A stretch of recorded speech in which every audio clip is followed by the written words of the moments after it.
यह अद्भुत घटना कंबोडिया की राजधानी नोमपेन में घटी, जहां एक अनोखी प्रतियोगिता का आयोजन किया गया जिसमें पुरुषों को अपनी पत्नी या प्रियजन को गोद में उठाकर खड़े रहना था।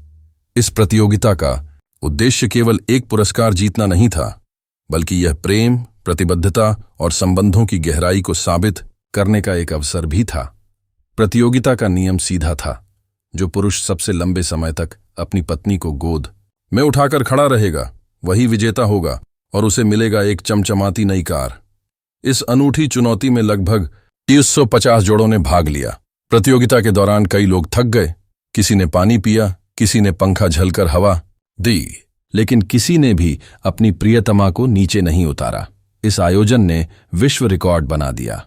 कुल 245 पुरुषों ने एक साथ अपनी पत्नियों को गोद में उठाकर खड़े रहकर ब्राइडल कैरी का नया गिनेस वर्ल्ड रिकॉर्ड बनाया। यह केवल शारीरिक ताकत की परीक्षा नहीं थी, बल्कि यह उस मानसिक और भावनात्मक शक्ति की भी परीक्षा थी जो एक रिश्ते को मजबूत बनाती है। इस ऐतिहासिक क्षण को गिनेस वर्ल्ड रिकॉर्ड्स के प्रतिनिधियों की उपस्थिति में सत्यापित किया गया।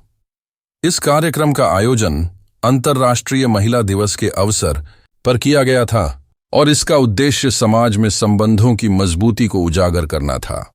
इस कार्यक्रम ने यह सिद्ध कर दिया कि विवाह केवल जिम्मेदारी निभाने का नाम नहीं है, बल्कि यह सम्मान, प्रेम और एक दूसरे का भार उठाने की क्षमता का प्रतीक है।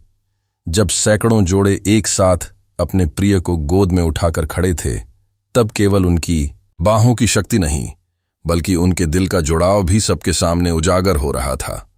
कुछ लोग मजाक में कहते हैं, यह कार के लिए था, बीवी के लिए नहीं।